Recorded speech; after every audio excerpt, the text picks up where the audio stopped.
evict, let's evict. Let's evict, let's evict. Let's evict, let's evict. Wait, you sued the tenant, filed your case, you didn't win it. You got a judgment in place, but that ain't it, we ain't finished. See, there's more steps left to take for you to get this hit tenant off your premises. Here's what you do, this to end it, kid. Without a doubt or shoot, spell it out for you. I'm about to do the rules, I lay them down so you follow through and plot your moves efficiently. You're one in court, still a rich you need. You can't just run and put tenant on the street, so fuck that still be. Despite the judgment, don't like it, son, well let's not discuss it. The process trusted and not just rusty, you might just fumble it. You wanna listen, so button lips as I run through this one. Or tunnel vision, post judgment shit, let's go a victim. Let's evict, let's evict. Let's evict, let's evict. Let's evict, let's evict.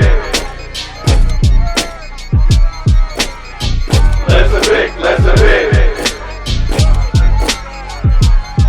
Wait, let's take a step back. A judgment, what's that?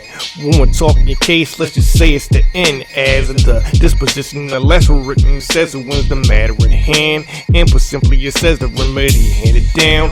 In evictions, a judgment center, one of three ways. One of tenant defaults and he skips the court date. Seconds when the parties consent through JBA by agreement, and three is when the court hears the case on the merits in judgment center. If landlord wins, then the next step is 10 days he must wait. And after that time, landlord can get a writ of possession to send a tenant, but that ain't it. Cause here in Philly, what seals the deal be the alias. And once the sheriff gets that the tenant, the nail is in the coffin. It's all done when sheriff comes knocking, the door with locking. Is whether tenant's home or he's not. Landlord can file the alias. When? Well, 11 days after the writ of possession, man. Rules of abandonment of personal property apply, you see, for items left behind by tenant. 10 days he's got to notify you, see, he wants to keep his stuff. And once he's done, landlord can store it off for up to 30 days. If he doesn't give requisite notice, the landlord, though, he won't have to hold it. He can throw stuff out once 10 days are over. Let's evict, let's evict. Let's evict, let's evict. Let's evict, let's evict. Let's evict, let's evict.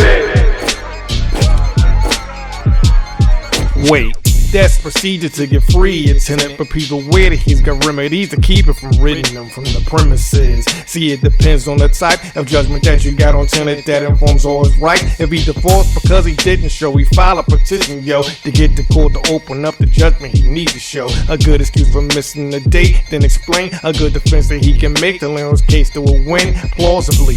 This all should be timely filed, which PA says is 30 days or less from time of judgment most times. But now let's say he wasn't service to the address was wrong. Tenant has right to open judgment anytime that he wants. To say he came to court and lost, the story just wasn't bought, then he can file appeal. The case will go to the court of common pleas for a do-over, aka trial de novo. Again, he can't file late, cause if he does, it's a no-go. For sure, bro, the time for tenant to file when there's a judgment in it for possession of the premises is only 10 days. And now a supersede is the tenant would need to freeze proceedings up for that he need to drop the payment in one of these amounts, either 3 months rent or the total judgment he pays, whatever's less. The song going rent, or else the landlord can evict.